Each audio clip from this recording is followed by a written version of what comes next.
where the mind is without fear and the head is held high, where knowledge is free.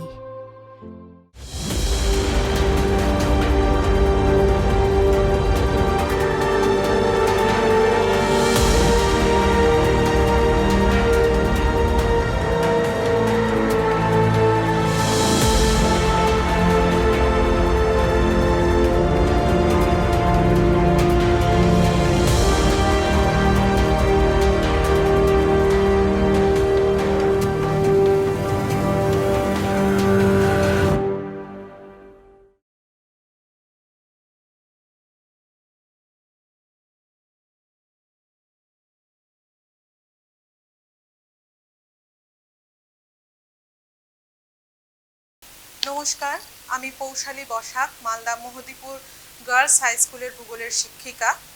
Malda জেলা প্রশাসন এবং মালদা জেলা শিক্ষা দপ্তরকে আমার আন্তরিক ধন্যবাদ জানাই এইরকম একটি উদ্যোগ গ্রহণ করার জন্য। আর মালদা জেলা অনলাইন ক্লাসরুমে সবাইকে আমার স্বাগত। আজকে আমরা ভূগোল বিষয় নবম শ্রেণীর প্রথম চ্যাপ্টার গ্রহরূপে পৃথিবী সম্পর্কে আলোচনা করব।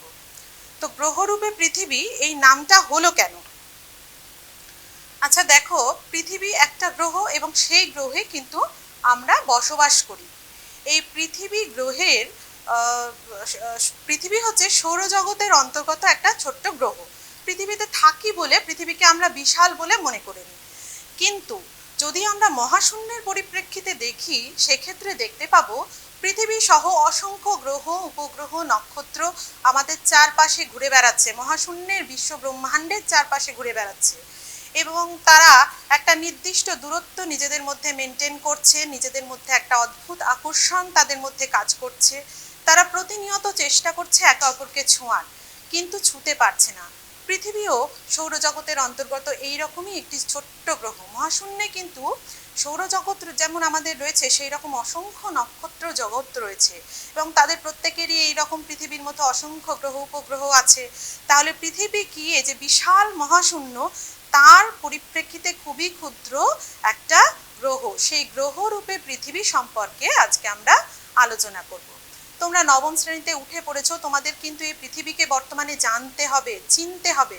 পৃথিবীর বাহ্যিক বৈশিষ্ট্য রয়েছে, পৃথিবীর আভ্যন্তরীণ ভাগ রয়েছে। পৃথিবীতে থেকে আমরা পৃথিবীকে একরকমভাবে দেখছি, পৃথিবীর বাইরে গিয়ে আমরা পৃথিবীকে একরকমভাবে দেখছি। তাহলে পৃথিবীকে কিন্তু আমরা বিভিন্নভাবে দেখতে পাচ্ছি। তাহলে নবম শ্রেণীর এই চ্যাপ্টারে আমরা কিন্তু পৃথিবীর বিভিন্ন বৈশিষ্ট্য সম্পর্কে আলোচনা করব। পৃথিবীর আকৃতি কেমন সেটা জানবো এবং পৃথিবীর আকারটা কেন এরকম হয়েছে সেইটা সম্পর্কে আলোচনা করব। পৃথিবীতে কেন মানুষের আবাসস্থল গড়ে উঠেছে সেটা জানবো। তাহলে আমরা ধীরে ধীরে গ্রহ রূপে পৃথিবী এই চ্যাপ্টারের দিকে এগিয়ে যাই। আচ্ছা, গ্রহ বললেই প্রথমে যেটা আমাদের মনে হয় যে গ্রহ আমরা কাকে বলবো? গ্রহ হচ্ছে, আর তোমরা যদি রাতের আকাশের দিকে তাকাও তাহলে দেখতে পাবে রাতের আকাশে কিছু নক্ষত্র খুব মিটমিট করে জ্বলছে জ্যোতিষ্ক, আবার কিছু জ্যোতিষ্ক জ্বলছে, কিছু জ্যোতিষ্কের আলো স্থির হয়ে আছে। এই যে স্থির হওয়া জ্যোতিষ্কের আলো, এই ধরনের স্থির হওয়া জ্যোতিষ্ককে আমরা বলি গ্রহ। অর্থাৎ গ্রহ হতে গেলে গ্রহর একটা নির্দিষ্ট আকৃতি, গোলীয় আকৃতি থাকবে এবং গ্রহ কি করবে? সূর্যের আকর্ষণে তার নিজের কক্ষপথে সূর্যকে পরিক্রমণ করবে এবং গ্রহর সূর্যের আলোয় আলোকিত হবে। গ্রহের কিন্তু নিজস্ব কোনো আলো উত্তাপ নেই। সেই রকমই পৃথিবীও কিন্তু ঠিক এই রকমই একটি গ্রহ। সৌরজগতে মোট 13টি গ্রহ রয়েছে, তোমরা জানো। ইন্ডিয়ান অ্যাস্ট্রোনমিক্যাল ইউনিটের মতে গ্রহকে তারা দুটো ভাগে ভাগ করেছেন, দেখো, কুলীন গ্রহ এবং বামন গ্রহে। সৌরজগতে রয়েছে 8টি কুলীন গ্রহ এবং 5টি বামন গ্রহ। কুলীন গ্রহ আমরা কাকে বলবো? কুলীন গ্রহ হচ্ছে যে সমস্ত গ্রহগুলোর একটা নির্দিষ্ট আকৃতি আছে, যারা একটা নির্দিষ্ট ভরযুক্ত হবে, পর্যাপ্ত ভরযুক্ত হবে এবং সূর্যের আকর্ষণে সূর্যের চারিদিকে নিজস্ব কক্ষপথে পরিক্রমণ করবে। এই কুলীন গ্রহ এবং বামন গ্রহ দুটোর ক্ষেত্রেই কিন্তু এই তিনটে বৈশিষ্ট্য একই। পৃথিবীও কিন্তু একটি কুলীন গ্রহ। কুলীন গ্রহ কি কি? কুলীন গ্রহ হচ্ছে বুধ, শুক্র, পৃথিবী, মঙ্গল, বৃহস্পতি, শনি, ইউরেনাস, নেপচুন। এই 8টি গ্রহকে ইন্ডিয়ান অ্যাস্ট্রোনমিক্যাল ইউনিট বা সংক্ষেপে আমরা বলছি IAU কুলীন গ্রহ, এই 8টি গ্রহকে কুলীন গ্রহের আখ্যা দিয়েছেন। এবার আসি বামন গ্রহ। আমি 3টে বৈশিষ্ট্য তোমাদেরকে এর আগে বললাম গ্রহের, এবং যে বৈশিষ্ট্যটা বাদ গেল, এই 3টে বৈশিষ্ট্য কিন্তু বামন গ্রহের ক্ষেত্রে একই। যেটা বাদ গেল গ্রহের কুলীন গ্রহের বৈশিষ্ট্যের ক্ষেত্রে, সেটা হচ্ছে যে কুলীন গ্রহ তার কক্ষপথে থাকা, কক্ষপথের সন্নিহিত অঞ্চলে থাকা যে সমস্ত মহাজাগতিক বস্তু সেইগুলোকে সরিয়ে দিতে পারে, কিন্তু বামন গ্রহ তার কক্ষপথে থাকা মহাজাগতিক বস্তুগুলোকে কিন্তু সরিয়ে দিতে পারে না। অর্থাৎ দেখো, কুলীন গ্রহের ক্ষেত্রেও নির্দিষ্ট গোলীয় আকৃতি রয়েছে, বামন গ্রহেরও কিন্তু একটা নির্দিষ্ট গোলীয় আকৃতি রয়েছে। কুলীন গ্রহেরও একটা পর্যাপ্ত ভর রয়েছে, বামন গ্রহেরও পর্যাপ্ত ভর রয়েছে। কুলীন গ্রহও একটা নির্দিষ্ট কক্ষপথে সূর্যকে পরিক্রমণ করছে, বামন গ্রহও করছে, কিন্তু যে বৈশিষ্ট্যটা তাদেরকে আলাদা করলো সেটা হচ্ছে কুলীন গ্রহ তার কক্ষপথের সন্নিহিত অঞ্চল থেকে মহাজাগতিক বস্তুকে সরিয়ে দিতে পারছে, বামন গ্রহ কিন্তু সেটা পারছে না। এইরকম 5টি গ্রহকে বামন গ্রহের আখ্যা দিয়েছে ইন্ডিয়ান অ্যাস্ট্রোনমিক্যাল ইউনিট। কি কি? প্লুটো, সেরেস, এরিস, হাউমেয়া এবং মাকেমাকে। তাহলে দেখো, তাহলে পৃথিবী কি হলো? পৃথিবী হচ্ছে কুলীন গ্রহের অন্তর্গত একটি গ্রহ। এইবার তোমরা প্রত্যেকেই জানো যে গ্রহগুলো কিন্তু সূর্য থেকে সৃষ্টি হয়েছে।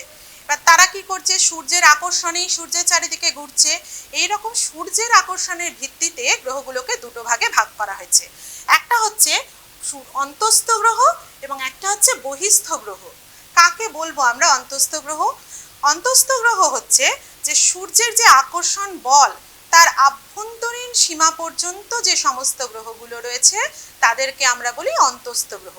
কি কি গ্রহ রয়েছে? বুধ, শুক্র, পৃথিবী এবং মঙ্গল। এই 4টি গ্রহকে আমরা বলি অন্তস্থ গ্রহ। বহিস্থ গ্রহ হচ্ছে যে সূর্যের যে আকর্ষণ বল তার বহিঃসীমা পর্যন্ত যে সমস্ত গ্রহগুলো রয়েছে তাকে আমরা বলি বহিস্থ গ্রহ। কি কি বহিস্থ গ্রহের মধ্যে কি কি পড়ছে? বৃহস্পতি, শনি এবং ইউরেনাস, নেপচুন। এই 4টে গ্রহকে বলা হচ্ছে সৌরজগতের বহিস্থ গ্রহ। আচ্ছা, অন্তস্থ গ্রহ এবং বহিস্থ গ্রহ তাদের কতগুলো বৈশিষ্ট্য রয়েছে সেটা সম্পর্কে আমরা একটু জেনে নিই। সেটা কি? দেখো, অন্তস্থ গ্রহে সূর্য থেকে দূরত্ব কিন্তু কম, তুলনামূলকভাবে কম, কিন্তু বহিস্থ গ্রহ সূর্য থেকে দূরত্ব কিন্তু অনেক বেশি। এবার অন্তস্থ গ্রহ কি করছে? অন্তস্থ গ্রহ সূর্যের চারিদিকে একটা নির্দিষ্ট কক্ষপথে ঘুরছে, বহিস্থ গ্রহ কিন্তু সূর্যের চারিদিকে একটা নির্দিষ্ট কক্ষপথে ঘুরছে। অন্তস্থ গ্রহের ক্ষেত্রে অন্তস্থ গ্রহগুলো আকারে ছোট হয়, বহিস্থ গ্রহগুলো কিন্তু আকারে তুলনামূলকভাবে অনেকটাই বড় হয়। আর অন্তস্থ গ্রহ যেমন বুধ, শুক্র, পৃথিবী, মঙ্গল, এদের মূল পদার্থ সাধারণত এরা মূলত কঠিন পাথরে তৈরি, কিন্তু বহিস্থ গ্রহগুলোর যে বায়ুমণ্ডল রয়েছে তাতে হাইড্রোজেন, হিলিয়াম, নিয়ন, মিথেন এই ধরনের গ্যাসগুলোর আধিক্য কিন্তু অনেক বেশি। সেই ক্ষেত্রে বহিস্থ গ্রহগুলোকে বলা হয় গ্যাস জায়েন্ট। হ্যাঁ, রাক্ষসা গ্রহ নামে তাদেরকে অভিহিত করা হয়। তাহলে তোমরা বুঝতে পারলে তো যে গ্রহর সাপেক্ষে, গ্রহ রূপে পৃথিবী, অর্থাৎ পৃথিবী অন্যান্য গ্রহগুলোর তুলনায় কোথায় অবস্থান করছে, বা পৃথিবী কি ধরনের গ্রহ? পৃথিবী হচ্ছে কুলীন গ্রহ এবং সূর্যের আকর্ষণের ভিত্তিতে অন্তস্থ গ্রহ। আর পৃথিবীর অবস্থানটা ঠিক কোথায় অন্যান্য গ্রহগুলোর সাপেক্ষে? দেখো, পৃথিবী আয়তনে হচ্ছে 5ম গ্রহ, সব থেকে বড় গ্রহ হচ্ছে বৃহস্পতি, তারপরে হচ্ছে শনি, তারপরে ইউরেনাস, নেপচুন, তারপরে পৃথিবীর স্থান, অর্থাৎ পৃথিবী আয়তনে 5ম গ্রহ এবং সূর্য থেকে দূরত্বের ভিত্তিতে পৃথিবী হচ্ছে 3য় গ্রহ। সূর্য থেকে সব থেকে কাছে আছে বুধ, তারপরে শুক্র, তারপরে হচ্ছে পৃথিবী। তাহলে বোঝা গেল যে অন্যান্য গ্রহগুলোর সাপেক্ষে পৃথিবীর অবস্থানটা ঠিক কোথায় সেই সংক্রান্ত আলোচনা আমরা এই জায়গাটাতে করলাম। এইখানে তোমাদের অন্তস্থ গ্রহ, বহিস্থ গ্রহ, কুলীন গ্রহ, বামন গ্রহ সম্পর্কে টিকা জানতে হবে, সেগুলোর বৈশিষ্ট্য জানতে হবে, এবং সেখান থেকে অন্তস্থ গ্রহ বা বহিস্থ গ্রহের মধ্যে কি ধরনের পার্থক্য, মূল পার্থক্যটা কি, কুলীন গ্রহ বামন গ্রহের মূল পার্থক্য কি, বা এইরকমভাবেও প্রশ্ন আসতে পারে যে অন্যান্য গ্রহের সাপেক্ষে পৃথিবীর অবস্থান কোথায়, এই অংশটাতেই তোমাদেরকে এখান থেকে সেটা তৈরি করতে হবে। নেক্সট আমাদের যেটা বিষয়, এই চ্যাপ্টারসেই আমরা চলে আসব পৃথিবী। তোমাদের এতক্ষণ তোমরা জানলে যে গ্রহরূপে পৃথিবীর অবস্থানটা কোথায়। এবার দেখো যে পৃথিবী আকৃতিটা কিরকম, আমরা যদি চট করে বলি আচ্ছা বলো তো পৃথিবীর আকৃতি কিরকম, তোমাদের মাথায় কি আসবে? যে না, পৃথিবীর আকৃতি গোলাকার, কারণ তোমরা জেনে এসেছো ছোট থেকে যে পৃথিবীর আকৃতিটা গোল। কিন্তু জানো তো বহু বছর আগে, আজ থেকে বেশ কিছু বছর আগে, খ্রিস্ট জন্মের আগে কিন্তু মানুষের এই ধারণাটা ছিল না। মানুষ কি মনে করতো যে না, পৃথিবী হচ্ছে একটা চ্যাপ্টা থালার মতো সমতল, চ্যাপ্টা ডিস্কের মতন সমতল। এই যে যেমন থালার একটা নির্দিষ্ট প্রান্ত ভাগ থাকে, একটা নির্দিষ্ট সীমানা থাকে, মানুষও কিন্তু পৃথিবীকে সেই রকমই চ্যাপ্টা সমতল বলেই মনে করত। এবং এটাও ভাবতো মানুষ যে এই সীমানাটা যদি অতিক্রম করে সেই ক্ষেত্রে কিন্তু মানুষ মহাশূন্যে পড়ে গিয়ে হারিয়ে যেতে পারে। কিন্তু এই ধারণা ধীরে ধীরে আস্তে আস্তে কিভাবে বদল ঘটলো সেই সংক্রান্ত বিষয়গুলো আমরা এইখানে জানবো।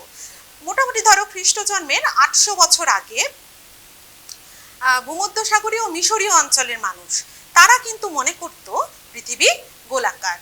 হ্যাঁ, তারপরে ওই ভূমধ্যসাগরীয় অঞ্চলেরই কবি সাহিত্যিক হোমার, হোমিওড, দার্শনিক থালেস, লেওসিপাস, ডেমোক্রিটাস, ঐতিহাসিক হেকাটিয়াস প্রত্যেকেই কিন্তু মনে করতেন, এই যে বড় বড় বিদ্বজন এনারা প্রত্যেকেই মনে করতেন পৃথিবী চ্যাপ্টা বা সমতল। এবার ধীরে ধীরে খ্রিস্ট জন্মের 600 বছর আগে পিথাগোরাস প্রথম বললেন যে না, পৃথিবী হচ্ছে গোলাকার। পৃথিবীর এই যে ধারণা, এই ধারণা পিথাগোরাসের এই যে ধারণা, এটাকে সমর্থন করলেন কিন্তু কোপার্নিকাস, আর্যভট্ট প্রমুখ, বরাহমিহির প্রমুখ দার্শনিকেরা। তারপরে খ্রিস্ট জন্মের প্রায় 330 বছর আগে অ্যারিস্টটল তার পদার্থবিদ্যার সূত্র এবং অন্যান্য ধারণার সাহায্যে কিন্তু প্রমাণ করলেন যে পৃথিবী গোল। তারপরে মোটামুটি ধরো 250 অব্দে, খ্রিস্ট জন্মের 250 বছর আগে, এবার যার কথা আমরা বলতে চলেছি তার কথা কিন্তু না বললেই নয়, তিনি হচ্ছেন এরাটোস্থেনিস। তিনি কি করলেন যে পৃথিবীকে গোলাকার ধরে নিয়েই তিনি জ্যামিতিক পদ্ধতিতে প্রথম পৃথিবীর পরিধি নির্ণয় করলেন। তাহলে দেখো মানুষের চিন্তা ভাবনার কিন্তু ধীরে ধীরে পরিবর্তন ঘটছে। সমতল ধারণা থেকে আস্তে আস্তে মানুষ পৃথিবীর গোলীয় ধারণাতে রূপান্তরিত হচ্ছে। এবার শুধু ধারণা করলেই হবে না, তার সপক্ষে কি চায়? তার সপক্ষে চায় প্রমাণ বা যুক্তি। আচ্ছা, আমরা ধীরে ধীরে যে সমতল ধারণা থেকে দেখো পৃথিবীর গোলীয় ধারণায় এলাম, তাহলে কি ধারণা করলে হবে না, আমাদের চাই যুক্তিসঙ্গত প্রমাণ। তো এই রকম প্রমাণ কিন্তু দুই ধরনের হয়, প্রত্যক্ষ প্রমাণ এবং পরোক্ষ প্রমাণ। তা প্রত্যক্ষ প্রমাণ দেখো, প্রথমেই আমি একটা লিখেছি, প্রথম পয়েন্ট যেটা, মহাকাশ থেকে পৃথিবীর আকৃতি এবং অন্যান্য গ্রহের আকৃতি।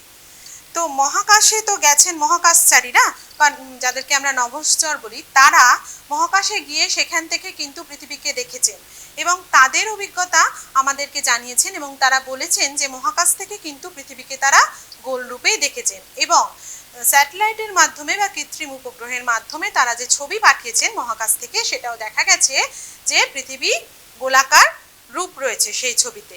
এছাড়াও অন্যান্য গ্রহের আকৃতি আমি পয়েন্ট করেছি দেখো।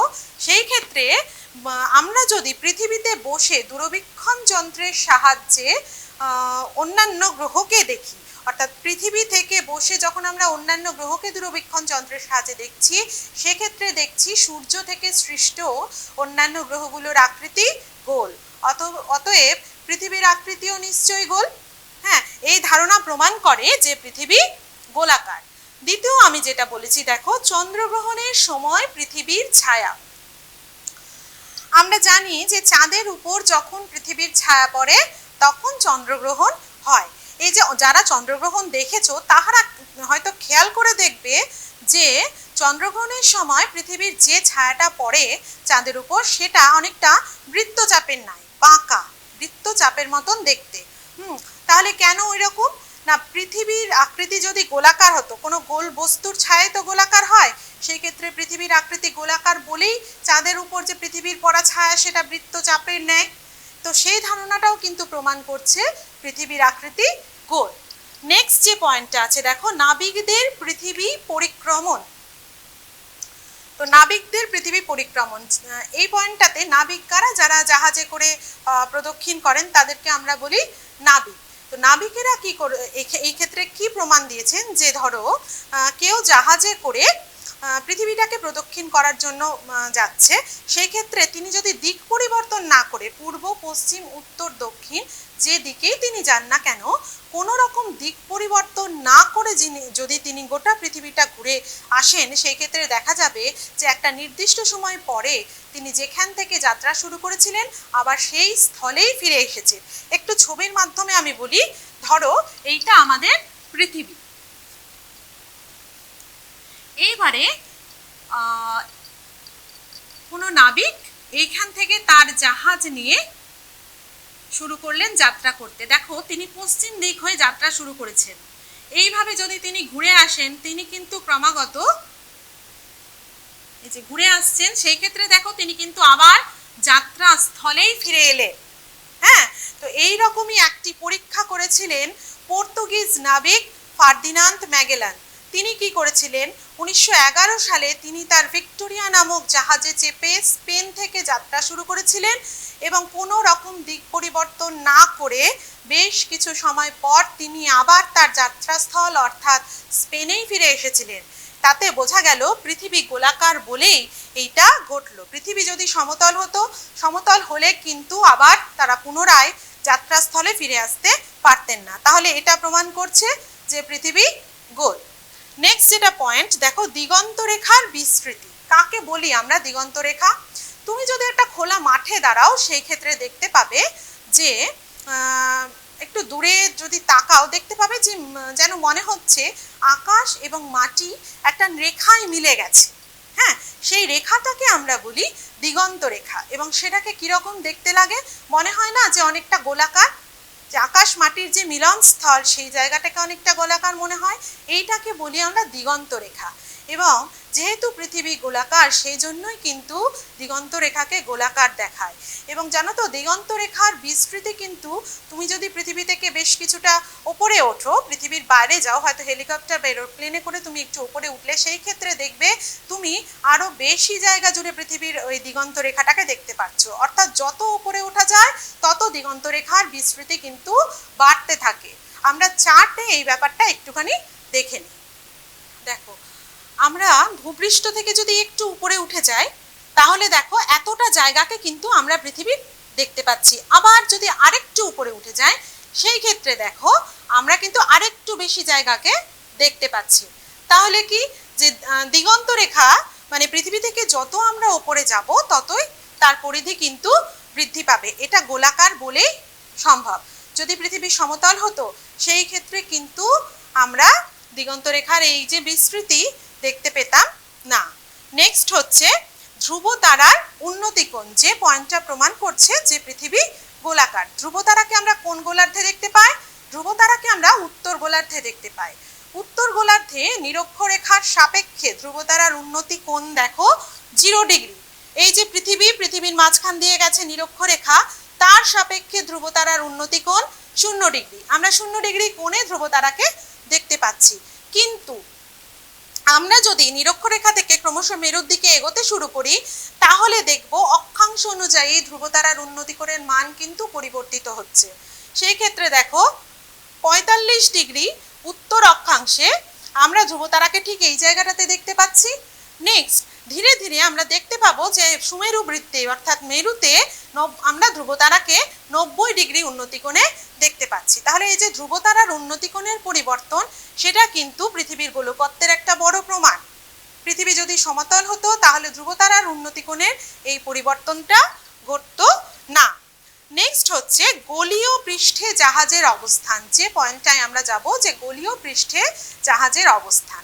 তোমরা যদি সমুদ্র উপকূলে দাঁড়িয়ে সমুদ্রের দিক থেকে আগত, উপকূলের দিকে আগত কোনো জাহাজকে দেখতে পাও, সেই ক্ষেত্রে তোমরা কি দেখতে পাবে? সেই ক্ষেত্রে তোমরা কিন্তু প্রথমেই দেখতে পাবে জাহাজের একদম উঁচু যেটা অংশ, মাস্তুল, সেইটা।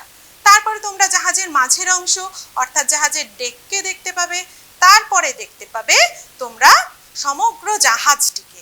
ঠিক এই রকম ভাবে ছবিতে দেখো, এই যে গোলাকার পৃথিবী পৃষ্ঠ, এই গোলাকার পৃথিবী পৃষ্ঠে দেখো আমরা প্রথমে জাহাজের একদম উপরের অংশ মাস্তুল দেখতে পাচ্ছি। তারপরে মাঝের অংশ দেখতে পাচ্ছি, তারপরে সমগ্র জাহাজটা, মানে খুব ধীরে ধীরে কিন্তু সমগ্র জাহাজটা আমাদের চোখের সামনে আসছে। পৃথিবী যদি সমতল হতো তাহলে কিন্তু দেখো আমরা গোটা জাহাজটাকেই একেবারে দেখতে পাচ্ছি।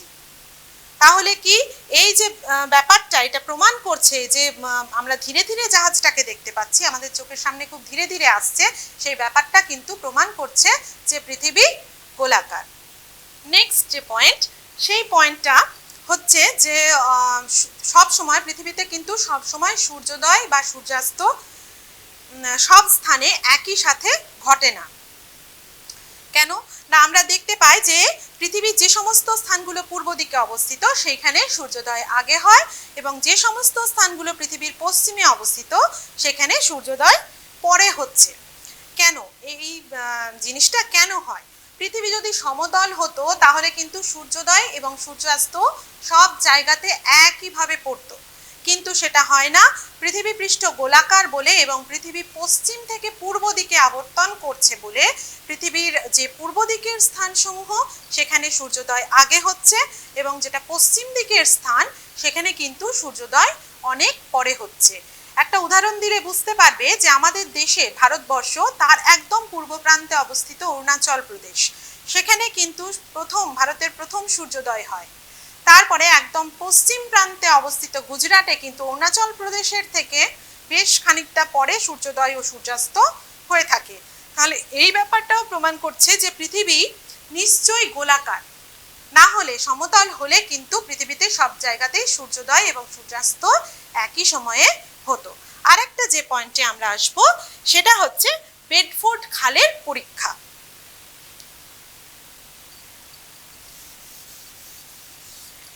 বেডফোর্ড ইংল্যান্ডের একজন বিজ্ঞানী, তিনি একটা পরীক্ষা করেছিলেন।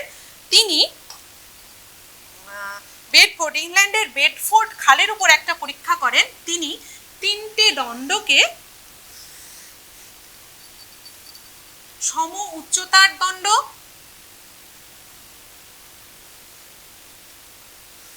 কয়েক কিমি নির্দিষ্ট দূরত্ব বরাবর বেডফোর্ড খালের উপর ভাসিয়ে রেখেছিলেন।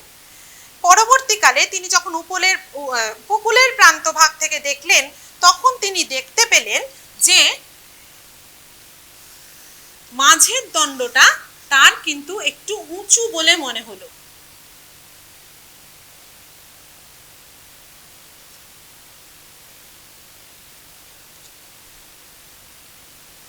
মাঝের দণ্ডটা তার মনে হলো উঁচু। দণ্ডটা যদি পৃথিবী সমতল হতো তাহলে থাকার কথা এইভাবে, কিন্তু বেডফোর্ড ইংল্যান্ডের যে বিজ্ঞানী, তিনি 1870 সালে পরীক্ষাটা করেছিলেন, তাতে তার মাঝের দণ্ডটাকে উঁচু বলে মনে হলো। এটা কেন মনে হলো?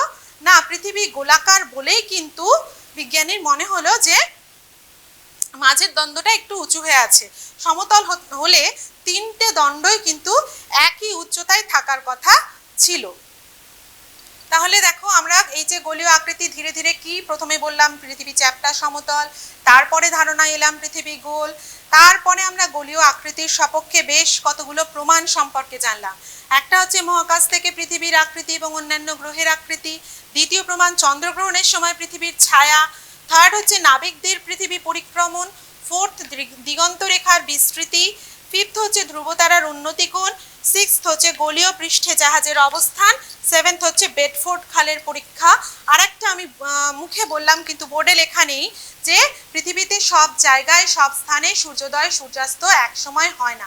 এই যে 8টা পয়েন্ট, এই 8টা পয়েন্ট কিন্তু পৃথিবীর গোলীয় আকৃতির সপক্ষে প্রমাণ দিচ্ছে।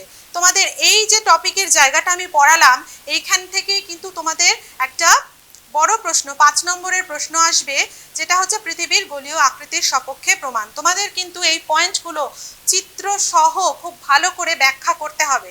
সেই ব্যাপারটা তোমাদেরকে কিন্তু এটা তৈরি করতে হবে খুব ভালো করে, পৃথিবীর গোলীয় আকৃতির সপক্ষে প্রমাণ, বা পৃথিবীকে কেন গোল বলে মনে হচ্ছে। তাহলে এবার তোমাদের প্রশ্ন হতে পারে যে আমরা তো পৃথিবীতে বসবাস করি, হ্যাঁ, তাহলে পৃথিবীকে আমাদের তো সমতল বলেই মনে হয়, তাহলে পৃথিবীকে আমাদের সমতলীয় ভূভাগ বলে মনে হয় কেন? দেখো, এই যে আমাদের পৃথিবী, ধরে নাও এটা আমাদের পৃথিবী, হ্যাঁ, এবার এই পৃথিবীটা গোল আমরা জানি, কিন্তু আমাদের মনে হচ্ছে পৃথিবী সমতল। আমি যদি একটা ছোট্ট উদাহরণের সাহায্যে তোমাকে বলি, যে ধরো তুমি একটা ফুটবলের সামনে দাঁড়িয়ে আছো, তাহলে তুমি ফুটবলটাকে কিভাবে দেখবে? গোল, তাই তো? কেন না, ফুটবলটা কিন্তু তোমার তুলনায় খুবই ক্ষুদ্র, সেই কারণে আমরা ফুটবলটাকে দেখব হচ্ছে গোলাকার। কিন্তু পৃথিবীতে দাঁড়িয়ে যদি আমরা পৃথিবীকে দেখি, ধরো এইখানে তুমি দাঁড়িয়ে আছো, এইটা হচ্ছে তুমি, আমি ধরে নিচ্ছি, হ্যাঁ, সেইখান থেকে তুমি পৃথিবীর এই অংশটুকু প্রত্যক্ষ করছো। দেখো তো, এই যে এতটুকু অংশ তুমি পৃথিবীর প্রত্যক্ষ করছো, এই অংশটা দেখো তো তোমার কাছে সমতল বলেই মনে হচ্ছে। বৃত্তের একটা ক্ষুদ্র জ্যা, সেটা কিন্তু আমার কাছে এই অংশটা সমতল বলেই মনে হচ্ছে। কেননা পৃথিবী কিন্তু আমার থেকে অনেক বিশাল, আমি কিন্তু পৃথিবীর তুলনায় খুবই ক্ষুদ্র এবং খুব একটা খুব সীমিত অংশ আমরা পৃথিবীর প্রত্যক্ষ করছি। ফলে এই গোলীয় পৃথিবীর আকৃতিটা কিন্তু আমার চোখের সামনে সমতল বলেই মনে হচ্ছে। নেক্সট যে পয়েন্টে আমরা আসবো, যে এতক্ষণ ধরে আমরা জানলাম যে পৃথিবী গোলাকার, তার সপক্ষে যুক্তি পেলাম। তারও আগে জেনেছিলাম যে পৃথিবী চ্যাপ্টা সমতল, ধীরে ধীরে মানুষ চ্যাপ্টা সমতল থেকে গোলীয় ধারণায় এলো। এইবারে বলো তো, পৃথিবী কি সত্যিই গোলাকার? এই প্রশ্নে যদি আসি, এর উত্তরও হচ্ছে না, পৃথিবী কিন্তু ঠিক এইরকম বৃত্ত নয়। তাহলে পৃথিবী কেমন? ভূগোলের ভাষায় সেইটাকে বলে হচ্ছে পৃথিবী হচ্ছে অভিগত গোলাকার, অর্থাৎ পৃথিবীটা ঠিক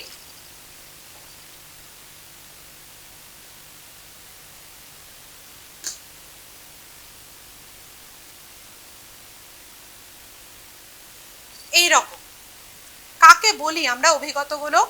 যে গোলকের পূর্ব পশ্চিম প্রান্ত স্ফীত এবং উত্তর দক্ষিণ প্রান্ত চাপা, তাকে আমরা বলি অভিগত গোলক। পৃথিবীও কিন্তু ঠিক এই রকম, পৃথিবীর উত্তর দক্ষিণ প্রান্ত চাপা, এই যে পৃথিবীর উত্তর প্রান্ত নর্থ, পৃথিবীর দক্ষিণ প্রান্ত সাউথ, পৃথিবীর পূর্ব প্রান্ত ইস্ট, পৃথিবীর পশ্চিম প্রান্ত ওয়েস্ট, পৃথিবীর উত্তর দক্ষিণ প্রান্ত চাপা, পৃথিবীর পূর্ব পশ্চিম প্রান্ত স্ফীত। এইটাকে আমরা বলি অভিগত গোলাকার। তাহলে পৃথিবীর আকৃতিটা ঠিক কিরকম? পৃথিবীর আকৃতি হচ্ছে অভিগত গোলাকার। তাহলে এর সপক্ষে কি প্রমাণ? কি করে বুঝবো যে পৃথিবীর আকৃতি গোলাকার? দেখো, এই ক্ষেত্রে পৃথিবীর এই যে মাঝখান দিয়ে গেছে নিরক্ষরেখা, অর্থাৎ এটা পৃথিবীর নিরক্ষীয় ব্যাস। পৃথিবীর নিরক্ষীয় ব্যাসের মান হচ্ছে 12,757 কিলোমিটার। পৃথিবীর নিরক্ষীয় ব্যাস 12,757 কিলোমিটার। নেক্সট হচ্ছে পৃথিবীর মেরু ব্যাস। কোনটা পৃথিবীর মেরু ব্যাস? এই যে উত্তর থেকে দক্ষিণে পৃথিবীর মেরু ব্যাস।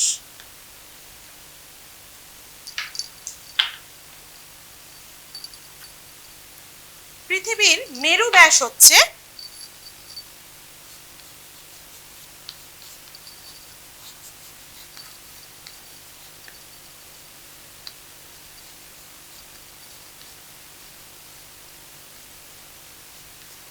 পৃথিবীর মেরু ব্যাস হচ্ছে 12,714 কিলোমিটার।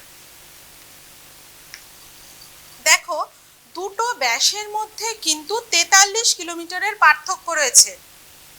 পৃথিবী যদি সত্যিই বৃত্ত হতো, সেই ক্ষেত্রে কোনো বৃত্তের কিন্তু ব্যাসের পার্থক্য হয় না। হ্যাঁ, বৃত্তের ব্যাস কিন্তু সব জায়গায় সমান হয়। এই ক্ষেত্রে পৃথিবী অভিগত গোলক জন্যই কিন্তু পৃথিবীর দুটো ব্যাসের মধ্যে পার্থক্য রয়েছে। নিরক্ষীয় ব্যাস 12,775, মেরু ব্যাস 12,714, দুটো ব্যাসের মধ্যে পার্থক্য হচ্ছে 43 কিলোমিটারে। এইটা প্রমাণ করছে পৃথিবী অভিগত গোলাকার। নেক্সট, পৃথিবীর পরিধি, পৃথিবীর নিরক্ষীয় পরিধি। পৃথিবীর নিরক্ষীয় পরিধি লিখেছি, দেখো 40,075 কিলোমিটার। আর পৃথিবীর মেরু পরিধি হচ্ছে 40,024 কিলোমিটার। দুটোর মধ্যে পার্থক্য হচ্ছে প্রায় 51 কিলোমিটার। দুটোর মধ্যে 51 কিলোমিটারের পার্থক্য রয়েছে। তাহলে পৃথিবী যদি অভিগত গোলক না হয়ে গোলক হতো, সেই ক্ষেত্রে কিন্তু পরিধির এই পার্থক্যটা হতো না। বৃত্ত হলে পরিধির এই পার্থক্যটা কিন্তু হতো না।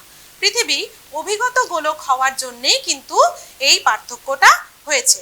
আরেকটা যেটা পয়েন্ট, যে পৃথিবীকে অভিগত গোলাকার বলবো কেন, সেই পয়েন্টে আসি আমি। যে পৃথিবীর এই যে কেন্দ্র তোমরা দেখতে পাচ্ছ, এটা হচ্ছে পৃথিবীর কেন্দ্র। হ্যাঁ, পৃথিবী প্রত্যেকটা বস্তুকেই তার কেন্দ্রের দিকে আকর্ষণ করছে। এই যে আকর্ষণ বল, সেটাকে আমরা বলছি অভিকর্ষজ বল। তাহলে এই যে অভিকর্ষজ বল পৃথিবীর কেন্দ্রে কিন্তু সব থেকে বেশি। হ্যাঁ, তাহলে কি কেন্দ্র থেকে যে স্থানটা যত কাছে, সেইখানে অভিকর্ষজ বলের মানও বেশি হবে। এইরকমই কোনো একটা বস্তুকে যদি আমরা নিরক্ষীয় অঞ্চলে ওজন করি, তাহলে যে ওজন হয়, সেই একই বস্তুকে যদি আমরা মেরু অঞ্চলে নিয়ে গিয়ে ওজন করি, সেই ক্ষেত্রে দেখতে পাবো যে দুটো ওজনের মধ্যে তফাৎ হচ্ছে। অর্থাৎ মেরু অঞ্চলে ওজন বেশি হচ্ছে, নিরক্ষীয় অঞ্চলে ওজনটা কম হচ্ছে। কেন এই তফাৎ হচ্ছে? তফাৎ হওয়ার কারণটাই হচ্ছে যে পৃথিবীর অভিকর্ষজ বলের মান মেরু নিরক্ষীয় অঞ্চলে কম তুলনামূলকভাবে, তার তুলনায় মেরু অঞ্চলে বেশি। কেন? মেরু অঞ্চল পৃথিবীর কেন্দ্রের অনেকটা কাছে আছে এবং নিরক্ষীয় অঞ্চল দেখো পৃথিবীর কেন্দ্র থেকে বেশ খানিকটা দূরে আছে। সেই কারণে পৃথিবীর এই যে অভিকর্ষজ বলের তফাৎ, সেটা হচ্ছে। সেই ব্যাপারটাও কিন্তু পৃথিবীর অভিগত গোলাকৃতির প্রমাণ দিচ্ছে। যদি পৃথিবী গোলক হতো, সেই ক্ষেত্রে কিন্তু অভিকর্ষজ বলের মানের পার্থক্যটা হতো না। তাহলে বুঝতে পারলে যে অভিগত গোলক কি, পৃথিবীকে কেন আমরা অভিগত গোলক বলছি, তার সপক্ষে কি কি যুক্তি রয়েছে। তাহলে এই ব্যাপারটা তোমাদেরকে এখান থেকে রেডি করতে হবে। ঠিক আছে? পৃথিবীর এই যে অভিগত গোলক বললাম, এইটা অভিগত গোলক হওয়ার কারণটা কি? কারণ হচ্ছে, তোমরা প্রত্যেকেই জানো যে প্রত্যেকটা গ্রহ কিন্তু সূর্য থেকে সৃষ্টি হয়েছে, তাই তো? সূর্য থেকে সৃষ্টি হওয়া গ্রহ প্রত্যেকেই কিন্তু সূর্যের চারিদিকে পরিক্রমণ করছে একটা নির্দিষ্ট কক্ষপথে, নির্দিষ্ট দূরত্ব মেনটেন করে পরিক্রমণ করছে। এবং প্রত্যেকটা গ্রহ কি করছে? তার নিজের অক্ষের চারিদিকে পাক খেতে খেতে ঘুরছে। আমাদের পৃথিবীও যেহেতু সূর্য থেকে সৃষ্টি হওয়া সৌরজগতের একটি গ্রহ, সূর্যও কিন্তু তোমরা জানো যে অনবরত পাক খাচ্ছে, সে নিজেকে অনবরত থ্রো করছে। আমরা বলি না, লাট্টুর মতন ঘুরছে পৃথিবী। তাহলে এই যে লাট্টুর মতন ঘুরছে, ঘুরতে ঘুরতে পৃথিবীতে সৃষ্টি হয়েছে দুটো শক্তির। একটা হচ্ছে নিরক্ষীয় অঞ্চলে পৃথিবীতে যে পৃথিবীর কেন্দ্রে সৃষ্টি হওয়া কেন্দ্রাতিক শক্তি বা কেন্দ্র বহির্মুখী শক্তি, যেটাকে আমরা বলি ইংরেজিতে সেন্ট্রিফিউগাল ফোর্স। বিপরীতমুখী দুটি শক্তি সৃষ্টি হয়েছে, যেটা কেন্দ্র বহির্মুখী শক্তি, এবং মেরুতে সৃষ্টি হয়েছে কেন্দ্রমুখী শক্তি, যেটাকে আমরা বলি সেন্ট্রিপেটাল ফোর্স। এবার এই যে কেন্দ্রমুখী শক্তি, মেরুতে সৃষ্টি হওয়া কেন্দ্রমুখী শক্তি, সে কি করছে? সে বস্তুকণা সমূহকে কেন্দ্রের দিকে ঠেলে দিচ্ছে। কিন্তু এই যে এখানে দেখো, কেন্দ্রে আবার সৃষ্টি হয়েছে কেন্দ্র বহির্মুখী শক্তি, সে কি করছে? বস্তুকণাগুলোকে ঠেলে পূর্ব পশ্চিম দিকে অপসারিত করছে। এই যে বারবার এই ফোর্সের জন্য, পৃথিবীর আবর্তনের জন্য, পৃথিবীর কেন্দ্রে সৃষ্টি হওয়া কেন্দ্রাতিক শক্তির কারণেই কিন্তু পূর্ব এবং পশ্চিম প্রান্ত স্ফীত হয়ে গেছে পৃথিবী, এবং মেরু প্রান্ত হয়ে গেছে চাপা। তাহলে পৃথিবী অভিগত গোলক রূপ হয়েছে কেন? মূল কারণ হচ্ছে পৃথিবীর কেন্দ্রে সৃষ্টি হওয়া কেন্দ্রাতিক শক্তি। এইবারে এই অংশ থেকে তোমরা যেটা করবে সেটা হচ্ছে পৃথিবীকে অভিগত গোলক বলা হয় কেন। পৃথিবীর অভিগত গোলকের সপক্ষে যে প্রমাণগুলো রয়েছে সেইগুলো আমি এতক্ষণ বললাম, যে পৃথিবীর ব্যাসের পার্থক্য, পৃথিবীর পরিধির পার্থক্য এবং অভিকর্ষজ বলের পার্থক্য, এগুলো হচ্ছে অভিগত গোলাকৃতির সপক্ষে প্রমাণ। এইটা তোমাদেরকে জানতে হবে। আর যে পৃথিবী এই ধরনের আকৃতি প্রাপ্ত হয়েছে কেন, তার কারণ, মূল কারণ হচ্ছে পৃথিবীর কেন্দ্রে সৃষ্টি হওয়া কেন্দ্রাতিক বল, যেটা বস্তুগুলোকে দুই পাশে ঠেলে দিচ্ছে, ফলে পৃথিবীর মধ্যভাগটা স্ফীত হয়ে গেছে। এবং একই সাথে সৃষ্টি হওয়া কেন্দ্রমুখী বল, যেটা মেরু অঞ্চলে সৃষ্টি হয়েছে, সেটা বস্তুকণা সমূহগুলোকে ঠেলে দিচ্ছে কেন্দ্রের দিকে, ফলে মেরু অঞ্চল চাপা হয়ে গেছে। তাহলে বোঝা গেল এই ব্যাপারটা। এখান থেকে তাহলে অভিগত গোলাকৃতির সপক্ষে প্রমাণটা তোমরা ভালো করে তৈরি করবে। নেক্সট যে পয়েন্টটা আমাদের, সেটাকে আমরা ভূগোলের ভাষায় বলি হচ্ছে জিওড বা পৃথিবীর আকৃতি পৃথিবীরই মতো। দেখো, তোমরা প্রথমে জানতে পারলে যে পৃথিবী প্রথম একদম প্রাচীনকালের ধারণাটা কি ছিল, পৃথিবী চ্যাপ্টা সমতল। ধীরে ধীরে তোমরা কোন ধারণা এলে যে না, পৃথিবী চ্যাপ্টা বা সমতল নয়, পৃথিবী হচ্ছে গোল। আবার গোল থেকে তোমরা ধারণা পেলে পৃথিবী হচ্ছে একদম পুরোপুরি বৃত্তাকার নয়, পৃথিবী হচ্ছে অভিগত গোলাকার। এবার অভিগত গোলক থেকে পৃথিবীর আবার একটা ধারণায় আমরা আসব, যেটা হচ্ছে কিনা পৃথিবী পৃথিবীরই মতো, ভূগোলের ভাষায় যাকে আমরা বলি জিওড। কিরকম ব্যাপারটা? আচ্ছা, একটুখানি উদাহরণ দিই। দেখো, পৃথিবী কি সত্যিই পৃথিবীর যে পৃষ্ঠতল সেটা কি একদম গোলকের মতন মসৃণ? তা কিন্তু নয়। পৃথিবীতে রয়েছে পর্বত, মালভূমি, সমভূমি, প্রচুর কিন্তু উঁচু নিচু জায়গা। পৃথিবীর পৃষ্ঠতলটা তাহলে কি বন্ধুর, অর্থাৎ পৃথিবীর সর্বোচ্চ যে স্থান হিমালয়, মাউন্ট এভারেস্ট, হিমালয়ের মাউন্ট এভারেস্ট, যার উচ্চতা হচ্ছে ৮৮৫০ মিটার। আর সর্বনিম্ন স্থান সেটা হচ্ছে প্রশান্ত মহাসাগরের অবস্থিত মারিয়ানা খাতের চ্যালেঞ্জার ডেপথ, যার গভীরতা হচ্ছে প্রায় ১১,০০০ মিটারের মতন। অর্থাৎ দুটো স্থানের মধ্যে প্রায় দেখো ২০ কিলোমিটারের পার্থক্য, তফাৎ। হ্যাঁ, সর্বোচ্চ স্থান এবং সর্বনিম্ন স্থান। তাহলে পৃথিবীটা নিশ্চয়ই মসৃণ নয়। পৃথিবীতে জল রয়েছে বলে পৃথিবীর উপরিভাগটা বা মহাকাশ থেকে আমার মনে হচ্ছে একটা গোলক, কিন্তু ধরো সব জলকে যদি আমরা শুষে বার করে নিই, মানে আমরা নয়, এটাকে যদি বার করে নেওয়া যেত জলটাকে, সেই ক্ষেত্রে পৃথিবীকে কিন্তু এবড়ো খেবড়ো একটা গোলকের মতন দেখতে লাগতো। তাহলে পৃথিবীর আকৃতি পৃথিবীরই মতন, এই ব্যাপারটাকে আমরা বলছি জিওড। অর্থাৎ পৃথিবী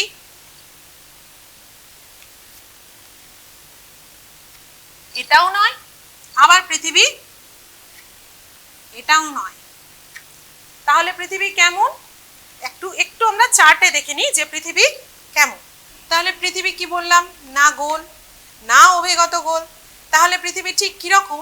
পৃথিবী দেখো, একটু চার্টে প্রথমে দেখো যে পৃথিবী ঠিক কিন্তু এই যে কমলা রেখা দিয়ে, আমি জানি না তোমরা ঠিক বুঝতে পারছো কিনা, অরেঞ্জ কালার দিয়ে যেটা করা হয়েছে, ঠিক ন্যাশপাতির মতন দেখতে যে অংশ, অর্থাৎ পৃথিবী হচ্ছে ঠিক এই রকম। এইটাকে বলি হচ্ছে আমরা জিওড। হ্যাঁ, পৃথিবীর দুটো মেরুই কিন্তু চাপা নয়। দক্ষিণ মেরু ২০ মিটার বসে গেছে, উত্তর মেরু ২০ মিটার অতি উঁচু। দক্ষিণ মেরু ২০ মিটার অতি নিচু, উত্তর মেরু ২০ মিটার অতি উঁচু। উত্তর গোলার্ধে মধ্য অক্ষাংশ ৮ মিটার বসে গেছে, দক্ষিণ গোলার্ধে মধ্য অক্ষাংশ ৮ মিটার ফুলে গেছে। অর্থাৎ পৃথিবীর প্রকৃত আকৃতি পৃথিবীরই মতো, পৃথিবী কিন্তু এইভাবেই ভারসাম্যে আছে। হ্যাঁ, যেটাকে আমরা বলছি জিওড। তোমাদেরকে আমি একটু এঁকে দেখাচ্ছি। এই পৃথিবীর কেন্দ্র, পৃথিবী না গোলক না অভিগত গোলক, পৃথিবী হচ্ছে অনেকটা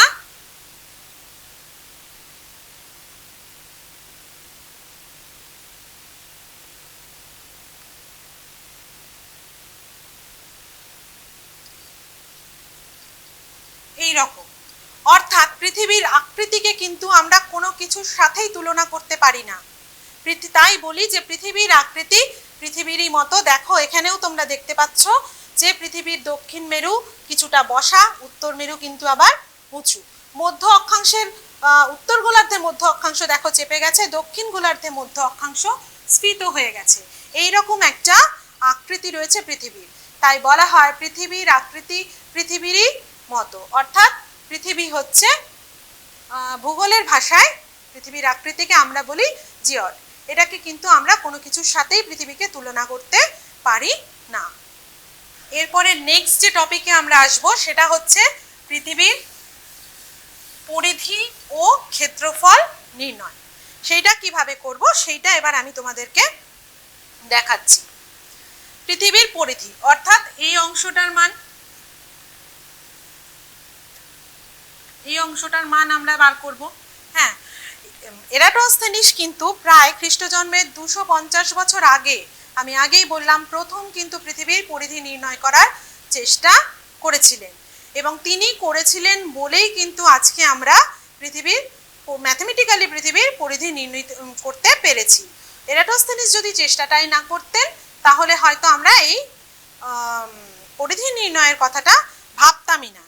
এইবারে আমরা যেহেতু এখন কিন্তু পরিধি নির্ণয় করা খুব সহজ, আমরা জানি পৃথিবীর ব্যাস, আমাদের কাছে পৃথিবীর রেডিয়াসটা জানা, পৃথিবীর নিরক্ষীয় ব্যাস একটু আগে তোমাদের দেখিয়েছি 12,757 কিলোমিটার, মেরু ব্যাস 12,714 কিলোমিটার। তাহলে পৃথিবীর গড় ব্যাস কত? পৃথিবীর গড় ব্যাস ধরে নেওয়া হয়েছে, পৃথিবীর গড় ব্যাস 12,800 কিমি। তাহলে পৃথিবীর ব্যাসার্ধ কত? পৃথিবীর গড় ব্যাস যদি 12,800 কিমি হয়, পৃথিবীর ব্যাসার্ধ হচ্ছে 6,400 কিমি। এইটা হচ্ছে আর এর মান রেডিয়াস, রেডিয়াস মানে হচ্ছে ব্যাসার্ধ। তাহলে পৃথিবীর পরিধি নির্ণয়ের ফর্মুলাটা কি? 2πr। এইটা হচ্ছে পৃথিবীর পরিধি নির্ণয়ের ফর্মুলা।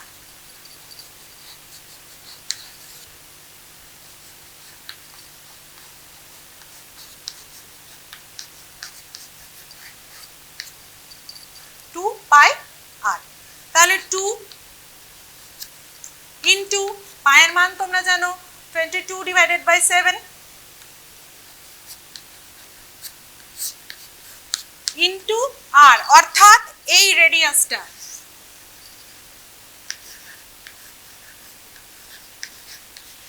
এইটা করলে যে মানটা আমাদের বেরোবে সেইটাই হচ্ছে পৃথিবীর পরিধি। আমরা জানি ম্যাথমেটিক্যালি পৃথিবীর পরিধি পাওয়া গেছে, সেটা হচ্ছে পৃথিবীর গড় পরিধি 40,000 কিলোমিটার। ঠিক আছে, তবে পৃথিবীর মেরু পরিধি 40,075 কিলোমিটার একটু আগে বললাম, এবং পৃথিবীর মেরু পরিধি 40,000, সরি আমি একটু ভুল বললাম, মেরু পরিধি হচ্ছে 40,024 কিলোমিটার, নিরক্ষীয় পরিধি হচ্ছে 40,075 কিলোমিটার। দুটোর মধ্যে প্রায় 51 কিলোমিটারের তফাৎ, তাই পৃথিবীর গড় পরিধি ধরা হয়েছে প্রায় 40,000 কিলোমিটার। এটা হচ্ছে পৃথিবীর পরিধি। নেক্সট হচ্ছে পৃথিবীর ক্ষেত্রফল। পৃথিবীর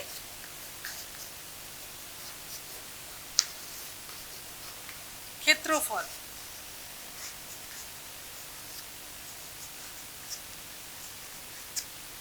পৃথিবীর ক্ষেত্রফল, পৃথিবীর ক্ষেত্রফলের ফর্মুলাটা কি? যে 4πr²। একটু আগে কিন্তু আমরা পৃথিবীর রেডিয়াস জেনে গেছি, পৃথিবীর রেডিয়াস 6,400 কিলোমিটার। তাহলে আমি ফর্মুলায় ফেলি 4 into 22 divided by 7 into 6400 whole square. এটা করলে যে মানটা আমরা পাবো সেটা হচ্ছে পৃথিবীর ক্ষেত্রফল। আমরা জানি পৃথিবীর ক্ষেত্রফল প্রায় 51,047 লক্ষ বর্গ কিলোমিটার। ঠিক আছে, এবার আমি একটু পৃথিবীর, আমরা পরিধি জানলাম, পৃথিবীর ক্ষেত্রফল জানলাম। এবার এরাটোস্থেনিস বলেছিলাম যে প্রথম পৃথিবীর পরিধি নির্ণয় করেছিলেন। তো যেহেতু এরাটোস্থেনিসের যে পরিধিটা পৃথিবীর তিনি নির্ণয় করেছিলেন সেটা পৃথিবীর প্রকৃত পরিধির থেকে একটু ডিফার করে গেছে, বেশ খানিকটা ডিফার করে গেছে, সেই জন্য কিন্তু আমরা এরাটোস্থেনিস থেকে সরে এসেছিলাম।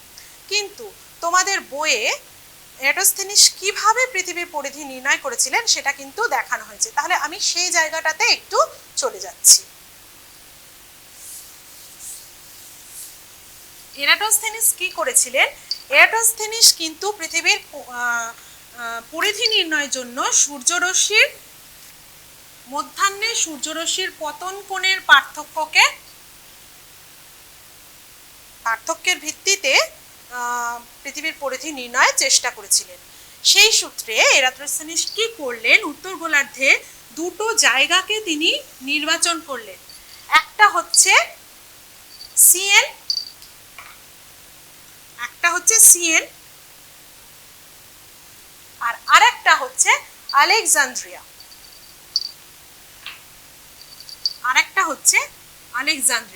দুটো স্থানকে তিনি নির্বাচন করলেন।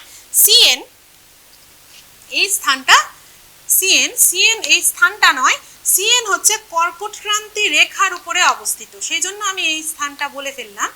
সিএন হচ্ছে কর্কটক্রান্তি রেখার উপর অবস্থিত। এর মান কত? 23.5 ডিগ্রি উত্তর। কর্কটক্রান্তি রেখার মান 23.5 ডিগ্রি উত্তর, অর্থাৎ এই অক্ষাংশে সিএনটা কিন্তু অবস্থিত। আর আলেকজান্দ্রিয়া তার থেকে আরেকটু উপরে 30.5 ডিগ্রি উত্তর অক্ষাংশে অবস্থিত। এখানে অবস্থিত হচ্ছে আলেকজান্দ্রিয়া।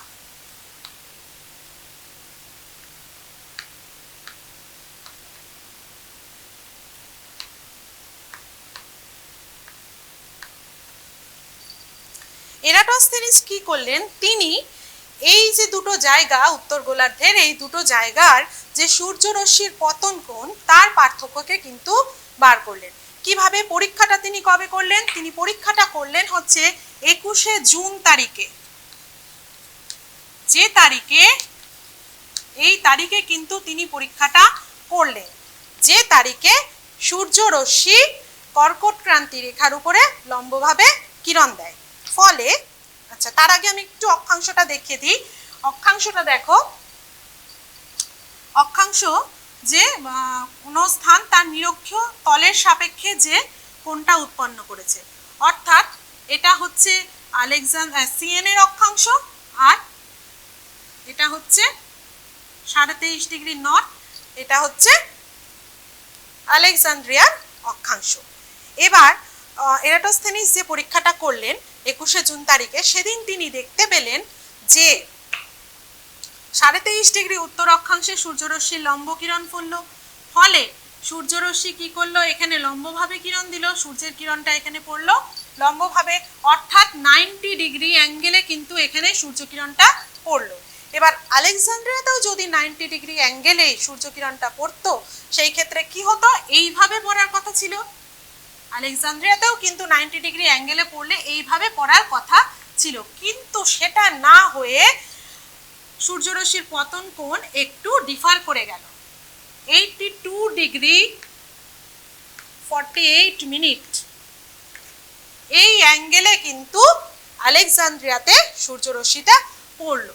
তাহলে দেখো 90 ডিগ্রি এবং 82 ডিগ্রি, প্রায় 7 ডিগ্রি 12 মিনিটের তফাৎ হয়ে গেল। সূর্যরশ্মির পতন কোণের তফাৎ হলো 7 ডিগ্রি 12 মিনিট। এবার তিনি কি করলেন? তিনি এবার এই যে দুটো স্থান সিএন এবং আলেকজান্দ্রিয়া, সেই দুটো স্থানের মধ্যে রৈখিক দূরত্ব নির্ণয় করলেন। সেটা করতে গিয়ে তিনি একটা নতুন পদ্ধতি নিয়েছিলেন, যেটাকে আমরা বলি স্টেরিয়া।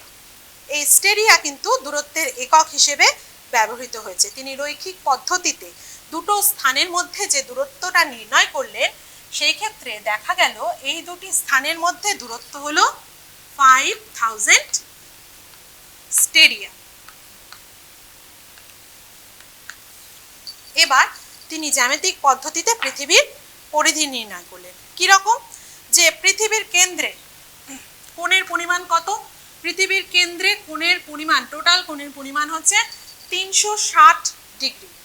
তোমরা প্রত্যেকেই জানো যে পৃথিবীর টোটাল পরিধিটা কিন্তু 360 ডিগ্রি কোণকে নির্দেশ করছে। ন্যাচারালি 7 ডিগ্রি 12 মিনিট, আমি একটু করে দেখাই তাহলে। ন্যাচারালি 7 ডিগ্রি 12 মিনিট সমান সমান 5000 স্টেরিয়া, 5000 স্টেরিয়া।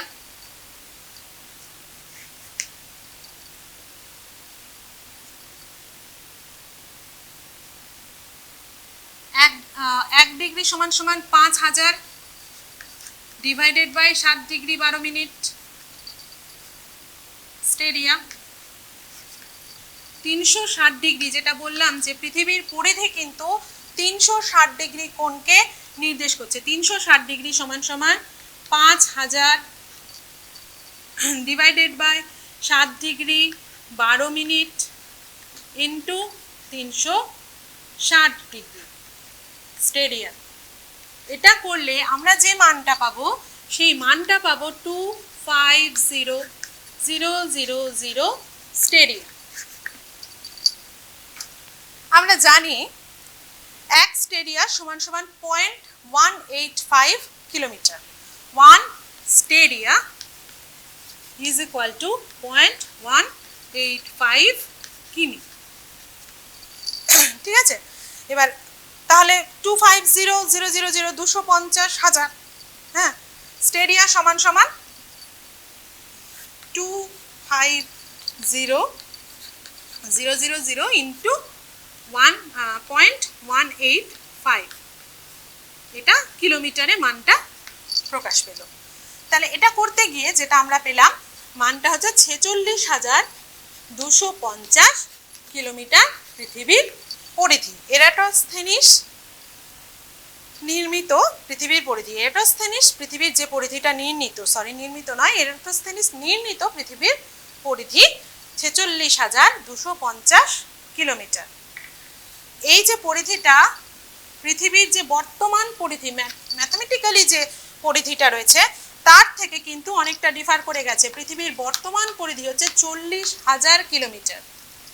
সেই জন্য পরবর্তীকালে আমরা এরাটোস্থেনিস থেকে সরে এসেছি। নেক্সট যে পয়েন্টটায় আমরা আসছি সেটা হচ্ছে পৃথিবীর স্বকীয় অবস্থান। পৃথিবীর স্বকীয় অবস্থান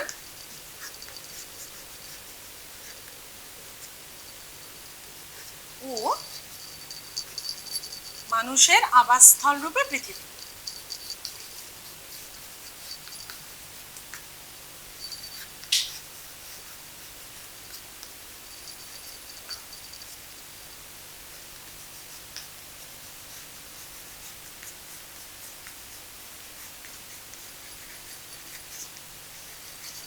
এই ক্ষেত্রে দেখো স্বকীয়, কেন পৃথিবীকে স্বকীয় বলছে?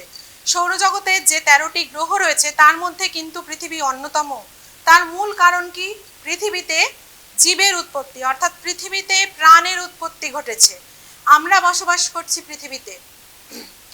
তো পৃথিবী, এই কারণটাই কিন্তু পৃথিবীকে অন্যান্য গ্রহের তুলনায় স্বকীয় করে তুলেছে।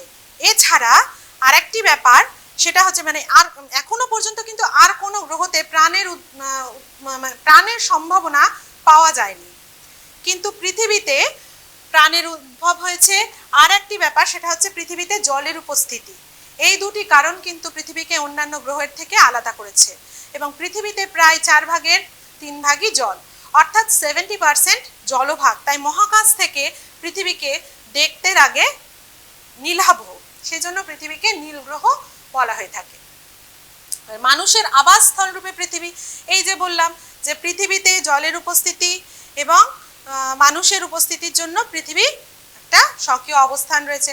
কিন্তু কি করে, কি কারণ তার?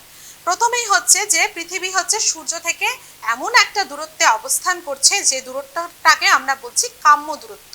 কিরকম ব্যাপারটা? যে সূর্য থেকে পৃথিবীর দূরত্বটা এরকমই যেখানে না খুব বেশি তাপ পৃথিবীতে আসছে, না খুব কম, অর্থাৎ পৃথিবী না খুব বেশি উষ্ণ, না খুব শীতল। হ্যাঁ, পৃথিবীর গড় উত্তাপ হচ্ছে 15 ডিগ্রি সেন্টিগ্রেড। এই অবস্থার জন্য পৃথিবীর এই যে কাম্য দূরত্ব, যেটা পৃথিবীতে প্রাণের অস্তিত্ব গড়ে তুলতে সহায়ক হয়েছে। নেক্সট যে পয়েন্টটা আছে যে পৃথিবীকে ঘিরে রয়েছে বায়ুমণ্ডলের চাদর। পৃথিবীতে শ্বসনের উপযোগী oxygen gas, carbon die oxide, nitrogen, জলীয় বাষ্প, ধূলিকণা, যে এই সমস্ত গ্যাসগুলো এরা কিন্তু একটা ভারসাম্য অবস্থায় রয়েছে এবং এই গ্যাসগুলো কিন্তু বায়ুমণ্ডলের যে উষ্ণতা সেটাকে কিন্তু ধরে রাখতেও সাহায্য করছে, যা প্রাণের উৎপত্তি ঘটাতে এবং পৃথিবীকে স্বকীয় অবস্থান এনে দিতে সাহায্য করেছে। এছাড়াও পৃথিবীতে রয়েছে ওজোন স্তর, যে ওজোন স্তরটা সূর্যের যে অতিবেগুনি রশ্মি তার হাত থেকে কিন্তু রক্ষা করছে জীবকুলকে। সূর্যের প্রচণ্ড ক্ষতিকর অতিবেগুনি রশ্মির হাত থেকে জীবকুলকে রক্ষা করছে। তাহলে একটা কাম্য দূরত্বে অবস্থান। দ্বিতীয় হচ্ছে যে বায়ুমণ্ডলের অবস্থান। থার্ড যে পয়েন্টটায় আমরা যাব সেটা খুব ইম্পর্টেন্ট, সেটা হচ্ছে পৃথিবীতে জলের উপস্থিতি, অর্থাৎ বায়ুমণ্ডল। এবং এই জল কি করছে? জল কিন্তু এই যে বায়ুমণ্ডল, জলের যে জলচক্র, বায়ুমণ্ডলের যে জলচক্র, এটা কিন্তু বাষ্পীভবন, ঘনীভবন, তারপরে অধক্ষেপণ প্রক্রিয়ার মাধ্যমে জলচক্রটাকে সুন্দরভাবে সম্পন্ন করছে, যা পৃথিবীতে প্রাণের উদ্ভব ঘটিয়ে তুলেছে। প্রসঙ্গত এটা বলে রাখা ভালো যে পৃথিবীতে প্রথম প্রাণের উদ্ভব কিন্তু জলেই হয়েছিল। তাহলে 3টে পয়েন্ট মূলত, যে পৃথিবীর গ্রাম্য দূরত্ব, পৃথিবীর বায়ুমণ্ডল, পৃথিবীর বাড়িমণ্ডল, এছাড়া আরেকটি রয়েছে সেটা হচ্ছে শিলামণ্ডল। এই 4টি মিলে বায়ুমণ্ডল, বাড়িমণ্ডল, শিলামণ্ডল এবং সূর্য থেকে গ্রাম্য দূরত্ব, এই 4টি পয়েন্ট একসাথে কিন্তু পৃথিবীতে প্রাণের উদ্ভবটা ঘটিয়েছে। এইগুলো বায়ুমণ্ডল যদি না থাকতো বা বাড়িমণ্ডল যদি না থাকতো তাহলে কিন্তু পৃথিবীতে জীবের উৎপত্তি হতো না বা জীব বেঁচে থাকতে পারতো না। অতএব মানুষের আবাসস্থল রূপে পৃথিবী, এইটা আলোচনা করতে গেলে এই 4টে পয়েন্টের সাপেক্ষে কিন্তু আমাদের আলোচনা করতে হবে। এবং এটা তোমাদের একটা প্রশ্ন আসে যে পৃথিবীর স্বকীয় অবস্থানটা কেন, অন্যান্য গ্রহের তুলনায় পৃথিবী অন্যতম কেন, আলাদা কেন, এটা বলতে গেলেও এই পয়েন্টগুলো নিয়ে আলোচনা করতে হবে। এছাড়া মানুষের আবাসস্থল কেন, পৃথিবীতে জীবের উৎপত্তি হয়েছে কেন, সেটা বলতে গেলেও কিন্তু তোমাদের এই পয়েন্টগুলো নিয়ে আলোচনা করতে হবে। নেক্সট যে পয়েন্টটা তোমাদের এই চ্যাপ্টার্সের একদম শেষ অংশ, সেটা হচ্ছে GPS. GPS GPS full form কি? Global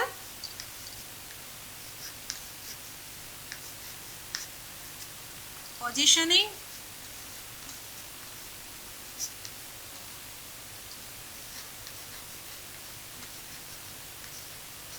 system.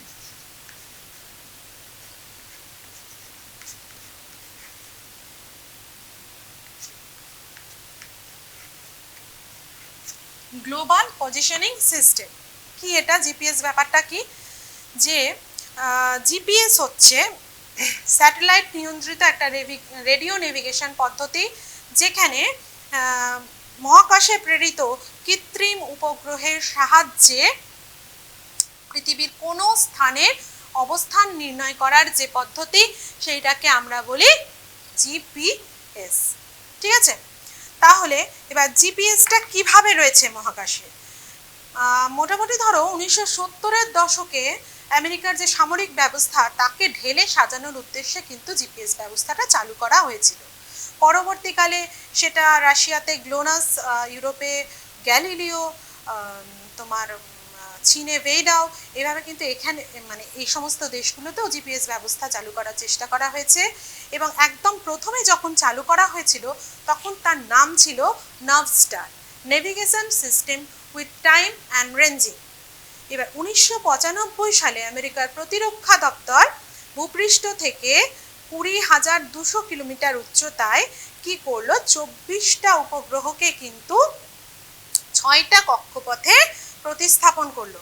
অর্থাৎ এক একটা কক্ষপথে 4টি করে উপগ্রহ, এবং প্রত্যেকটি উপগ্রহ কিন্তু 12 ঘন্টায় একবার করে পৃথিবীকে প্রদক্ষিণ করছে।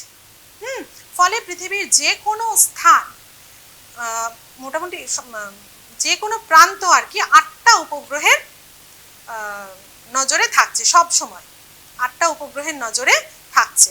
অর্থাৎ এইবার জিপিএস এই পদ্ধতির মাধ্যমে তোমার আমরা ভূপৃষ্ঠের কোনো স্থানের অবস্থান জানতে পারছি। অবস্থানের মধ্যে অক্ষাংশ, দ্রাঘিমাংশ এবং উচ্চতা, সেইটা কিন্তু আমরা জানতে পারছি।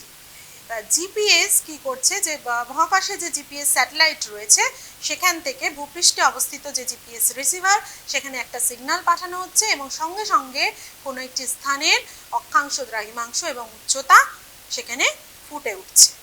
তো কত কার্যকরী একটা পদ্ধতি দেখো, এবং এই পদ্ধতির বেশ কতগুলো ব্যবহার রয়েছে। এবং আগে এই পদ্ধতিতে মানে বেশ কিছুদিন আগে ধরো প্রায় 10 মিটার ব্যবধানে আমরা কোনো ভূপৃষ্ঠের অবস্থান জানতে পারতাম। এখন জিপিএস এতটাই উন্নত হয়েছে যে কয়েক মিলিমিটারের ব্যবধানে আমরা কিন্তু অবস্থানটা জানতে পারছি। এবার জিপিএস এর ব্যবহারগুলো কি কি? তোমাদের এই চ্যাপ্টার্সের খুবই ইম্পর্টেন্ট প্রশ্ন যেটা, সেটা হচ্ছে জিপিএস এর ব্যবহারগুলো কি কি।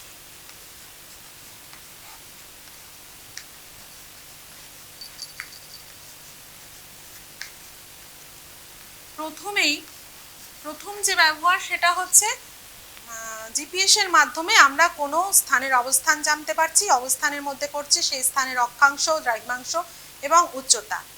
নেক্সট আমি 4টে পয়েন্টের মাধ্যমে তোমাদের আলোচনা করছি। দেখো, প্রথমেই আসছি নেভিগেশন। একটা উদাহরণ দিয়ে ব্যাপারটা বোঝাচ্ছি। নেভিগেশন কি, ধরো যদি জাহাজে বা এরোপ্লেনে জিপিএস পদ্ধতিটা থাকে তাহলে কি হবে, যে সেই জাহাজটির নাবিক কিন্তু সঠিক অবস্থান জানতে সক্ষম হবে এবং আমরাও কিন্তু জাহাজ বা এরোপ্লেনটি কোথায় আছে বা সেইগুলো চালানোর একটা সুবিধা কিন্তু এই পদ্ধতির মাধ্যমে থাকছে। নেক্সট হচ্ছে লোকেশন।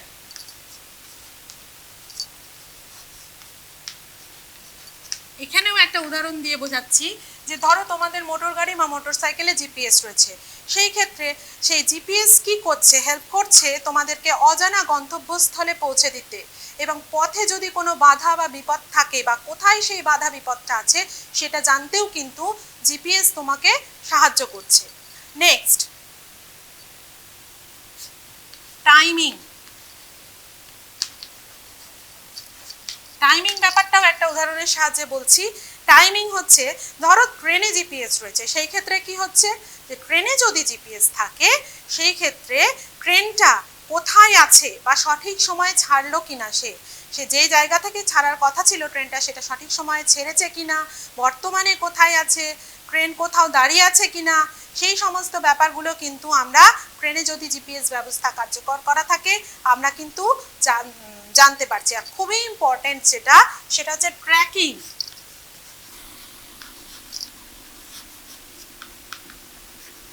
ট্র্যাকিংটা কিন্তু খুব ইম্পর্টেন্ট।